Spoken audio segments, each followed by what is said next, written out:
Allah says, Inna a'atina al-kawthar. We gave you the kawthar. Ulama say that the kawthar is the sigha, in Arabic linguistics, is the sigha of mubalagha, exaggeration. That kawthar, one is kasra, which means increase. When there's a lot of something, then in Arabic language you would say that this is kathir. Kathir is one thing. Kawthar, which is the sigha of exaggeration on the balance of faw'al. Faw'al means when something is found in excessive amount, more than exceeding anything else, then they use this word kawthar or faw'al. For anything that you can call kathir and in great amount, this kawthar will be even greater than that. Is that clear? So when Allah says, Inna a'atina kal kawthar, I granted you kawthar, I gave you thing that is beyond the limits, unlimited. You have been granted unlimited. So Allah's ata on you, Allah's grant for you is unlimited. Now ulama say that nothing has been specified. Allah hasn't specified anything that what has He granted him that is unlimited.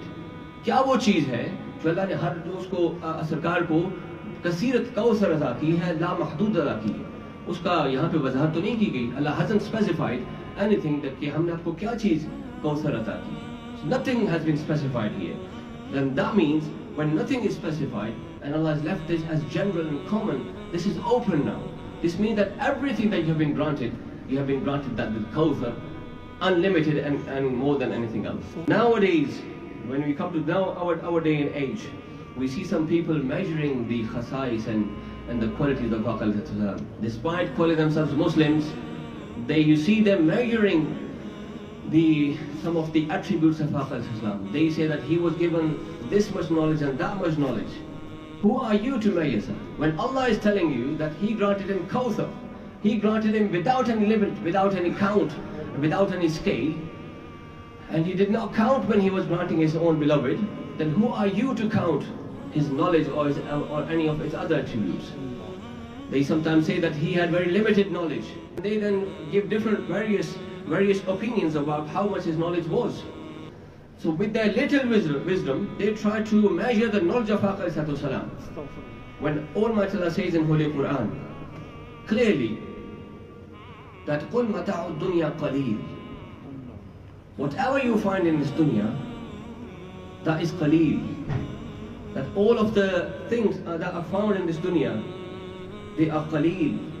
Qaleel means very limited, small amount. Now this dunya has great,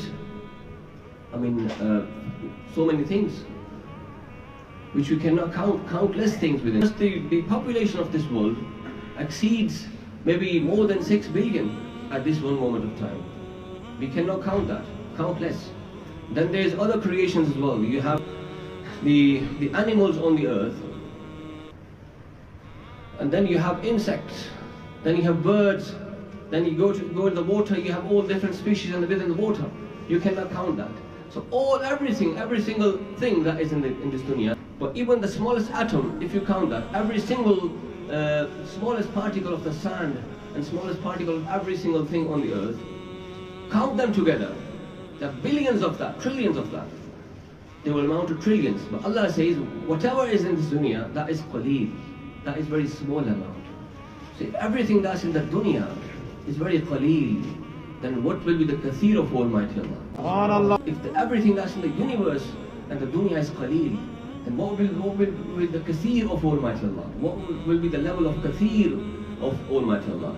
And even further, Almighty Allah granted His beloved the kawthar, which is more than any kathir as well. Kathir is below lower amount, and kawthar is much higher than that, more excessive in the limits, unlimited. If all the things that are found in this dunya, entire creations of this dunya are qaleel, then we cannot obviously understand the kathir of Almighty Allah, let alone the kawthar, which is much beyond that. And today's Maulvi Sahib is sitting on a mimbar and telling us that knowledge was qaleel. When Allah is telling you that I granted you kawthar, I gave you unlimited, more than the kathir and an excessive amount, then who are we to measure the knowledge of Al-Qadriyyah? He says, Inna a'atina kal kawthar. Just give you one example of the kathrat that he was granted and the authority that he was granted. Before the hijrah was made, you know that Muslims were not in the best of the situation in Makkah. There were so many atrocities committed against them, and they were subjugated within that community of Makkah after Al-Qadriyyah announced the prophethood. So they were not allowed to practice their religion freely. But one day before migration, Al-Qadriyyah thought that I should go and pray inside the Kaaba. He went there, and at that time there was Usman bin Talha, who was the key bearer of the door of the Kaaba Sharif. He Usman bin Talha. He went to him and asked and requested for the door to be open. He said, why will I grant this door to you? Because you are the one who curses our lords, our idols, Lat, Uzza and Manat and all that. You curse them, so why will I let you in? I can grant it to anyone apart from you. Anyone can enter Makkah, not you, because you are the one who curses our lords, our ma'budani batila na'uzubillah. So he said, with his vision of ilmul ghaib that he was granted by Almighty Allah, he was able to see things that are going to happen in future. And this hadith of Bukhari Sharif, he told him, Usman bin Talha, I can see that moment when this key will be in my hand, then I will grant it to what I desire. He was shocked to know, because he knew the situation of Muslims in Makkah at that time. He said, when will that happen? Or is that going to happen? Will the infidels of Makkah be in such a state that they will be useless at that time? They will not be able to repel you? They will not be able to, defend themselves? Is that going to happen? He therefore, to an extent, he basically was sarcastically he replied that. But then Al-Qadriyyah told him that on that day we will be given the izzat by Almighty Allah, and then you will be made dhaleel and without any izzat on that day. So then I will have the key of this door on that day, and I will then grant it to one who I will desire. So then Al-Qadriyyah migrated to Medina. The story is long, but keep making short. He migrated to Medina, and they stayed in Medina for 8 years after the Hijri. Then the many battles took place, battle of Uhud and Badr before Uhud, then all of the battles that took place. Eventually, when in the 8th Hijri, Al-Qadriyyah already had 10,000 people in his army, 10,000 people in the great massive army. And on 8th Hijri, he decided, when the Pact of Hudaybiyah was breached by the people of Makkah, they decided to march towards Makkah and to basically conquer the Makkah through the help of the 8,000 members of the army. So on that day, the people of Makkah saw a great army with Al-Qadriyyah. He marched into Makkah with great power and great shan that he was granted by Almighty Allah, and no one was there. And those Kuffar Makkah and Mushrikeen Makkah, they were not able to repel him. They ran into their houses to hide themselves. And they thought that today Al-Qadriyyah was going to revenge for all of the atrocities that we committed. So we are not going to be left off. So we will definitely be killed today. So all of them, especially Abu Sufyan and all of the great Mushrikeen Makkah, they hid in their houses. Al-Qadriyyah marched into the streets of Makkah.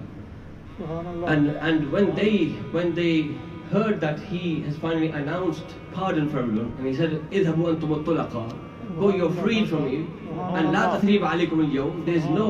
There's no concern. No one is going to punish you today. They all came out, and Usman bin Talha came as well, and he had the key, still the key of Makkah, key of the door of the Kaaba. Then he asked for the key that day, and he then humbly presented that key, the same key that he was denying first. He humbly presented that key to Al-Qadriyyah. Al-Qadriyyah opened the door of Kaaba and went inside and prayed, and came outside and gave the key, and then asked Usman, "Do you remember one thing that I told you 8 years ago? I told you that this key will be in my hand, and I will grant to the one who I desired." He said, "Yes, Ya Rasulullah, I remember that." So he said, "I grant this key to you, and this will remain with your progeny till the day of judgment. Your zuriyat will have this till the day of judgment." And even today, the key bearer of that door of Makkah is from the zuriyat of Usman bin Talha in Makkah. This is the great ata of Al-Qadriyyah. He had the power and authority, that he was given this authority by Almighty Allah, that he could grant anyone anything that he desired. People say that Al-Qadriyyah had very limited knowledge. कि आपका इल्म बड़ा महदूद था, दीवार के पीछे का इल्म नहीं है. लेकिन जब खुदा कह रहा है, when Allah is saying that I granted you Kawthar, then it's not for us to limit the knowledge of Al-Qadriyyah. One day Sahaba Kiram were waiting for him in the Fajr prayer. Fajr की नमाज में Sahaba Kiram इंतजार कर रहे हैं और सरकार तशरीफ नहीं ला रहे. And he came after quite some time, and the sun was almost about to rise. He just came at that time and then read very short two rakats and finished the prayer off and told Sahaba Kiram, do you know why I was late? He said, no, we don't know. He said, I write Rabbi fi ahsan surah. I saw my Lord in the most beautiful of the state today. I was standing in the namaz throughout the night, and just before the Fajr, I went to sleep on my prayer mat, on the Musalla Sharif. And I saw my Lord in the most beautiful of the state. Then he asked me, do you know, Ya Muhammad, why the angels of Malay Ala are fighting in between them? Why they are discussing and arguing? He said, Ya anta alam. You have more knowledge, you know the best. He said, فَوَضَعَ يَدَهُ بَيْنَ كَتَفَيَّ. He placed his blessed hand of Yad Qudra. Almighty Allah placed his hand of Qudrat between my two shoulders on the back. And I could feel the coldness, I could feel the cold of that in my chest. And فَعَلِمْتُ مَا بَيْنَ السَّمَاوَاتِ وَالْأَرْضِ. And through that I learned everything that was in Samawat and Ard. So this is the grant of Almighty Allah. He grants him that knowledge that he said, إِنَّا أَعْطِينَاكَ الْكَوْثَرَ. We grant you the knowledge that covers all of the creation of Samawat and Ard. Abundance is kathrat. But Kawthar is much more than the kathir as well. Al-Qadriyyah has been granted Kawthar. But Muhaddithin Kiram and Mufassirin Kiram say that the sifat has been mentioned. And we granted you the Kawthar. A mawsoof has been omitted. Therefore, so this is open now, that the one who is translated, the translator can now determine any mawsoof according to the Shan Mubarak of Al-Qadriyyah. So any mawsoof can be determined here, as long as that is appropriate to the personality and the Hasti Mubarak of Al-Qadriyyah. So Kawthar, we granted you Kawthar. Therefore, this can mean that we granted you the ilm, which is Kawthar, which is much more than the kathir, which is beyond any kathrat. It is one of the basic beliefs of Muslimin since the beginning that Al-Qadriyyah was granted the knowledge of awwaleen and akhirin, ma kana wa ma yakun, things that have existed and that will exist in the Day of Judgment. Al-Qadriyyah was granted the knowledge of that, and this has been established through many of the verses of Holy Quran. And one of the verses I recited in A'tinaka al-Kawthar also establishes that he was granted a knowledge which was much more beyond the scales and measurements of ordinary human beings. And he says, and whenever he has mentioned some of the khasais or sifat of Al-Qadriyyah in the Holy Quran, he first mentioned his own qudra. Allah is able to do anything that he wants, and everything that he desires, he can perform that. Then after that he mentioned that we performed this action. Then after that there is no way that you can deny, there is no way that you can raise an objection on the qudrat of Almighty Allah. He is certainly able to do what he desires. He says, Inna Allah ala kulli shayin qadir. Then he mentions that Inna arsalnaka shahida wa mubashiran wa nadhira. We are the one who raised you and who sent you as shahid, as a witness for the public. And also he mentioned وَيَكُونَ الرَّسُولُ عَلَيْكُمْ شَهِيدًا, and so that the Rasul may become a shaheed, a witness for yourself. And many Mufassirin Kiram explaining this hadith, this ayah Mubarakah, they say that this means that the word shaheed here, the witness, is mabni. It is based upon, founded upon the fact that he is muttali', he knows everything that exists in this universe. That is how he became the shaheed, he became the witness. And also, Tafsir Khazin says, ثُمَّ يُؤْتَى بِمُحَمَّدٍ, that on the day of the judgment, on the last day, Al-Qadriyyah shall be called. and he will be asked about the ummah, his own ummah, about the circumstances, about the situation of his ummah. Then فَيُزَكِّيهِمْ, then he will testify to their purity, وَيَشْهَدُ بِصِدْقِهِمْ, and he will also be witness of their truthfulness. وَيَشْهَدُ بِعَدَالَتِهِمْ وَيُزَكِّيهِمْ وَيَعْلَمُ عَدَالَتِكُمْ. And then he says, Tafsir Madarik says that فَيُؤْتَى بِمُحَمَّدٍ, then Holy Prophet will be brought and he will be asked about the situation of his ummah. Then he will inform, then he will witness and he will testify the adalat, their justice. Then he says, وَيَشْهَدُ بِعَدَالَتِ وَيُزَكِّيكُمْ وَيَعْلَمُ بِعَدَالَتِكُمْ, that he knows you're being just, therefore he will be able to testify on the day of the judgment.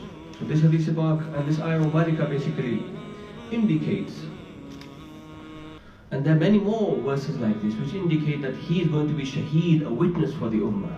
And one cannot be witness until and unless they are aware of the situation, until unless they know everything that is happening with that entity.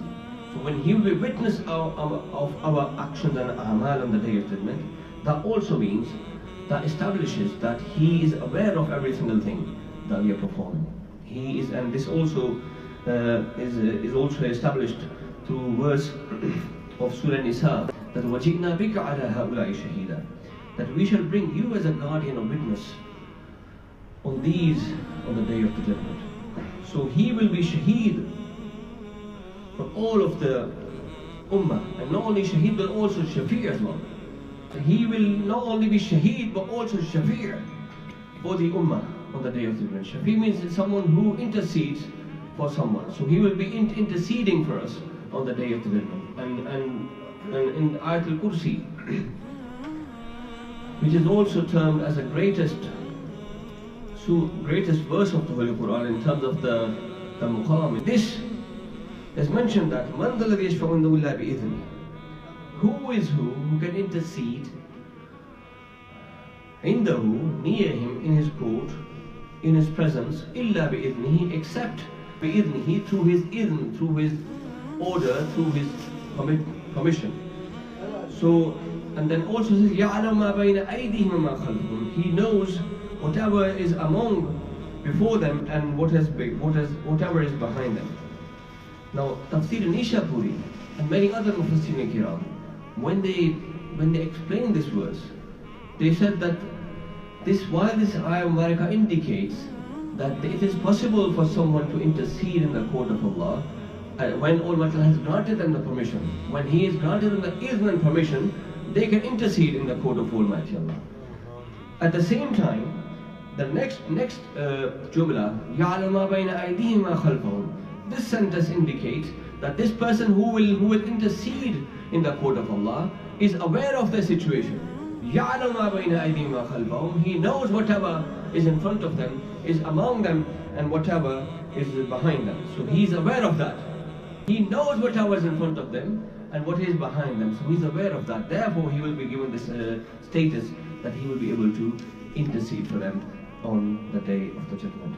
And similarly, Ruhul Bayan mentions some great stuff here. I will mention this for the increase of the knowledge of our brothers who often raise objection on the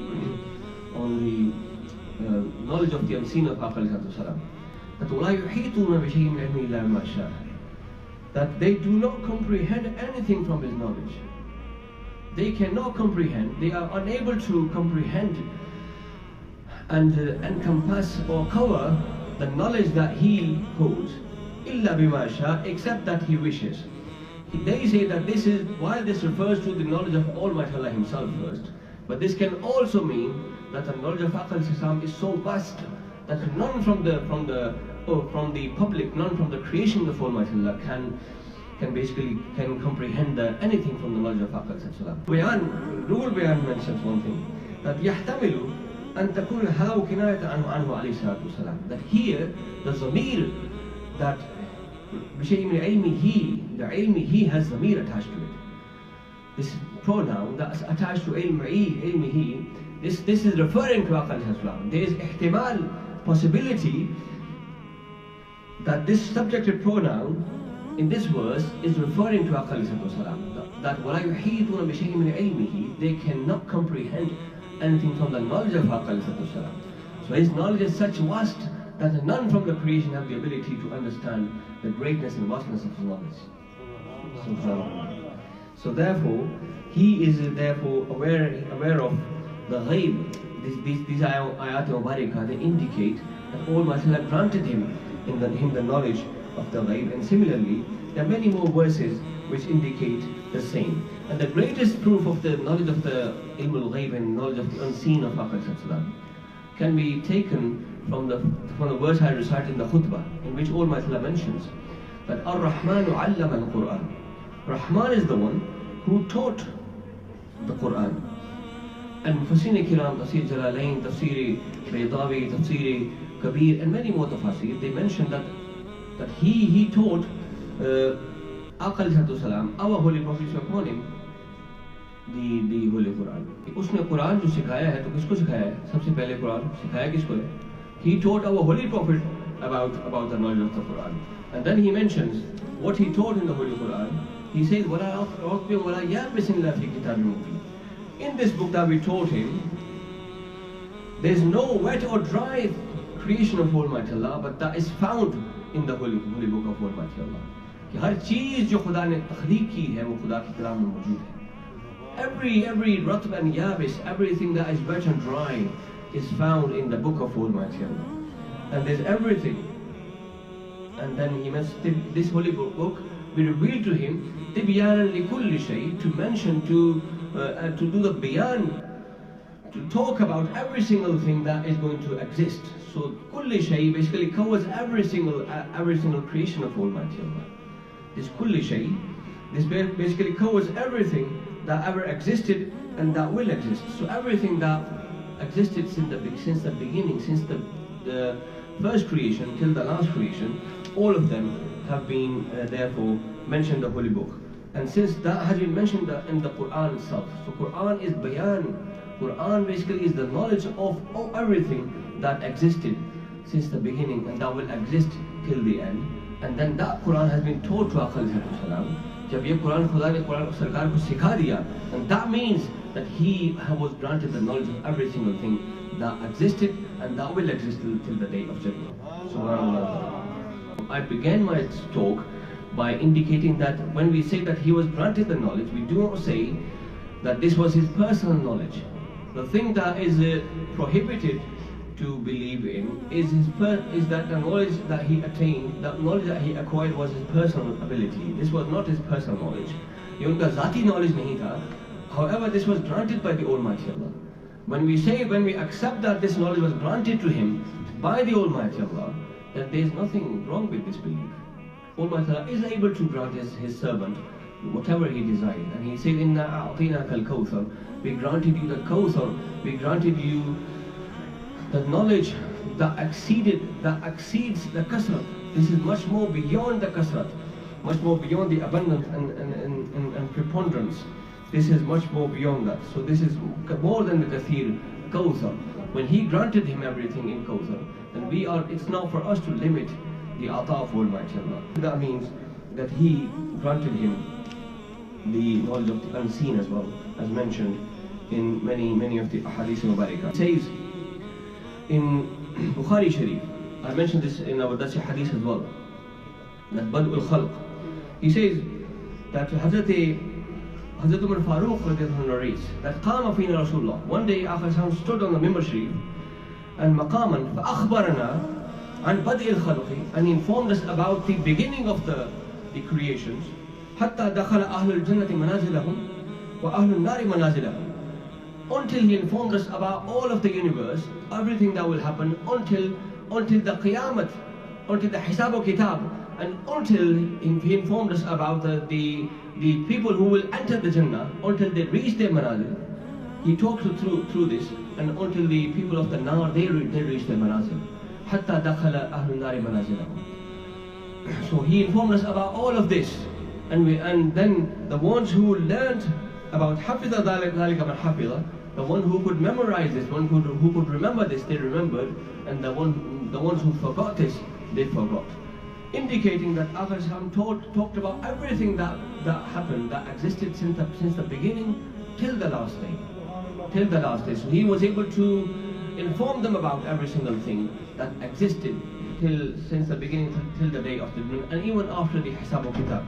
So all of that, well, he was able to inform them about that. And Mishkat Chief mentions that Hadith Pak, Umar ibn Khattab has mentioned the same wording. What he said, فَأَخْبَرَنَا, he explained this. Sahib Mishkat says, فَأَخْبَرَنَا بِمَا هُوَ كَائِنٌ إِلَى يَوْمِ الْقِيَامَةِ, that he informed us about every single thing that will happen, that will exist till the day of judgment. فَأَعْلَمُنَا أَحْفَظُنَا, the one who memorized the most, he became the most knowledgeable among us. So he granted them the knowledge of the things that will exist. So he was able to grant the knowledge, let alone his own. We cannot measure his knowledge, but the way he granted the knowledge to the public, the ones who could understand, the ones who could memorize the most, they became the a'lam of the Sahaba Ikram as well. तो यानी कि सरकार ने जिसको knowledge अता किया, वो सबसे ज़्यादा knowledgeable हुआ. The one who was granted the knowledge by Aqal Islam, he became the most knowledgeable among the Sahaba Ikram. सरकार खुद जब इल्म अता फरमा रही है, तो इससे वाज़ेह ही होता है कि सरकार के पास इल्म है, इल्म पे इख्तियार दिया गया, इसलिए सरकार अता फरमा रही है. And he has been given, and he says himself in Hadith Mubarakah, which has been very famously narrated in Bukhari Sharif and many very famous hadiths. I also mentioned last khutbah that he said, إِنَّمَا أَنَا قَاسِمُ اللَّهُ يُعْطِي, that every single name that's granted to anyone, I distribute that among the people. Allah grants to me and I grant it to the people. So he is basically the Qasim, the distributor of the names of Almighty Allah. And knowledge is one of the great names of Almighty Allah. Therefore he is the one who distributes the knowledge among the public.